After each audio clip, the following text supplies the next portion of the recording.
Hi everybody, John Miller, osteopath here. I'm going to give you some exercises today that you can try for your neck. Now, the neck tends to sit on the thorax, that's this section down here. So if the thorax is, should we say, bent over, then very often the neck is asked to compensate one way or the other. So you tend to find people they sit like this, and then the neck does this. So you get a lot of compression in the back of the neck, a lot of wear and tear. So what we want to try and do is to try and counteract that. So I'm going to give you some stretches for your neck today, but also going to give you some exercises for your middle back. So we're going to start off using one of these rollers here, okay? So what you simply want to try to do is lay on your back with the roller between your shoulder blades. Place your hands behind the back of your head and just hang. Let your body just reach over. So what you're looking at doing is getting the area, so just underneath your sternum here, as the pivot point, and reach back. You don't necessarily have to roll back and forth, it can help. Right? Just find that point where you can just hang. If you feel it's too uncomfortable, you can put a pillow underneath your head, and you can also put one under your bottom if you find it overarching.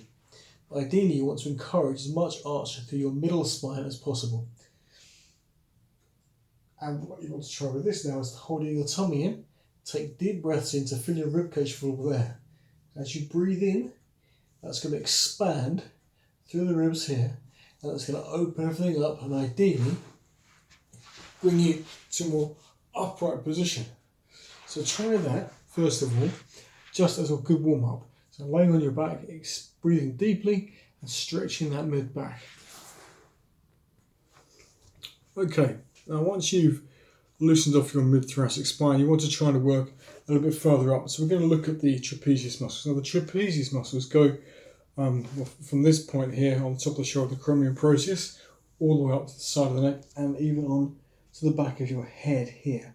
They also go slightly further down as well between the shoulder blades.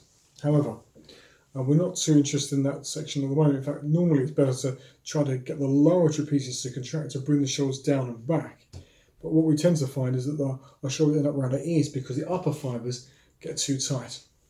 So one way to loosen these off, and also some of the corresponding muscles to the side here, especially the scalenes in particular, is to stretch them to the side. Now, if you're quite hypermobile, one of the problems you're going to find is as you bring your head to the side, it may overstrain the muscle, or it may put compression on the facet joints on the opposite side as you bend, especially if you've got quite an acute neck strain. How can you resolve this? Or you use one of these bands, or if you don't have a stretchy band, you can use a belt, but something that's relatively thick. Place it over the shoulder diagonally and grab hold of the end and pull it down so you create a bit of tension. So the pressure is now coming onto the top of the trapezius here. Draw your chin to your chest and start off creating a really ugly look, as I'm doing now. But obviously start off, of course, with a nice upright posture.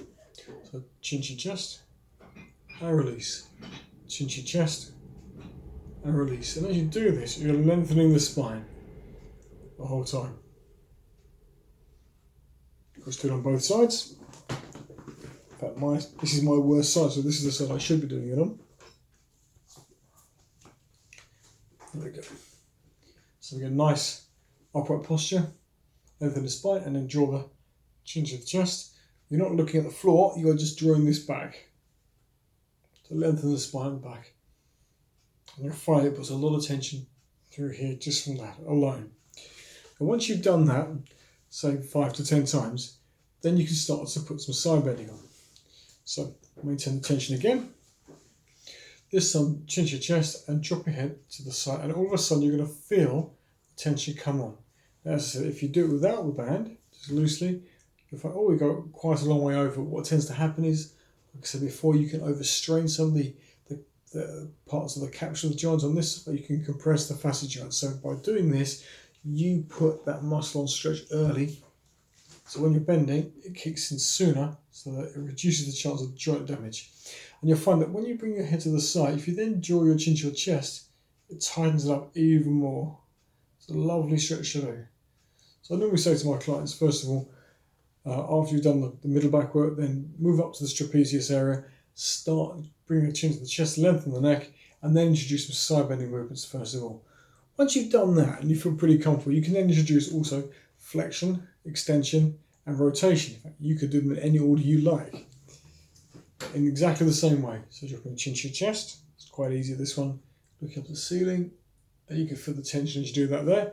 Looking to one side, and it really cuts in there, and to the other side. But I do find that it's best when you're side bending against it. So what you do after you've done the flexion, extension, rotation, side bending is you then try to introduce some rotation. And the way we do this is by breaking it down into 4 parts.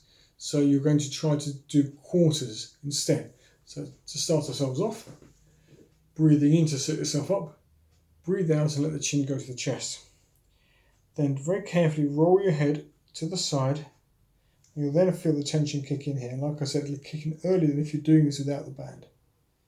As far as you can, comfortably, till you get to that neutral position.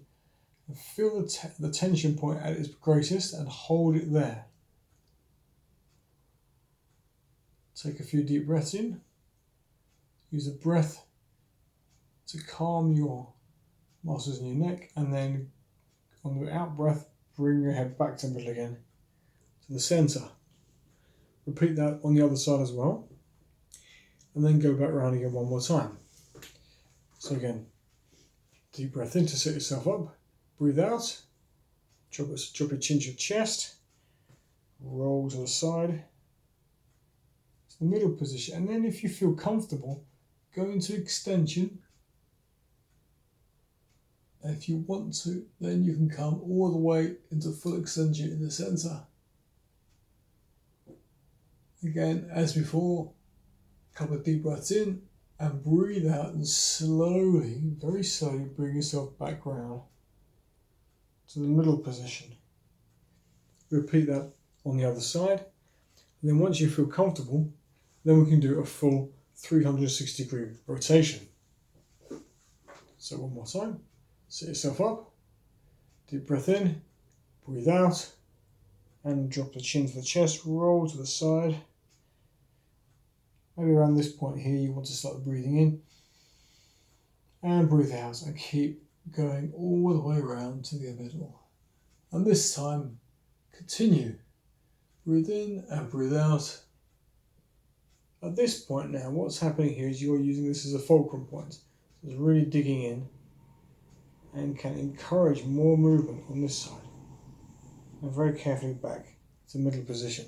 Obviously avoiding any movements which are particularly painful and you feel like you're irritating the joints. Work it in the other direction, and of course then transfer the band onto the other side and repeat the other way around. So just from the beginning again, on the left, we're going to start off always with breathing deeply to set ourselves up. Nice upright posture. Drop your chin to your chest. Now roll to a side to get a tension point here. Maintaining tension, of course, through the band the whole time. Breathe in, breathe out, and roll back to the middle again. And up. And the second time we do this, we go 180 degrees. So breathe in, breathe out, and drop your chin to your chest. Roll all the way around. This time continuing around very slowly. You may stop halfway through here, take a breath in and breathe out, and keep rolling all the way till your head now is looking up at the ceiling. Like I said, if this is too uncomfortable for you, you can just come into the neutral position. It is much easier, okay? Some people can't go into full extension, especially if they're hypermobile, or if they have other problems such as spinal stenosis. We recommend avoiding this particular exercise into extension. Right, and then of course we then return the way we came, very slowly, and then finally we then go for 360 degrees. Again, chin to chest, roll to the side, keep rolling around, breathing out as we go, and breathing in again. Very carefully coming to the other side, and back round to the middle, and returning the way we came, nice and slowly, maintaining tension with the band the whole time, so that trapezius muscle is being restricted, as are the scalenes. You do find actually as you come around into extension right here, the sternocleidomastoids as well are affected. So this is overall probably a better and safer way to stretch your neck. But the key to all these stretches is do it slowly. Avoid any pain, especially sharp stabbing pain. Don't do those movements. But do it slowly, as I said before, and use your breath to move. It's always best to move on the out breath and to pause as you breathe in, as that helps with the stretch. But try to do it slowly. As I said, I keep saying slowly because this is the key to all stretches, in particular the neck, because there's some very sensitive structures there. But good luck with that exercise, and let me know your thoughts. Thank you.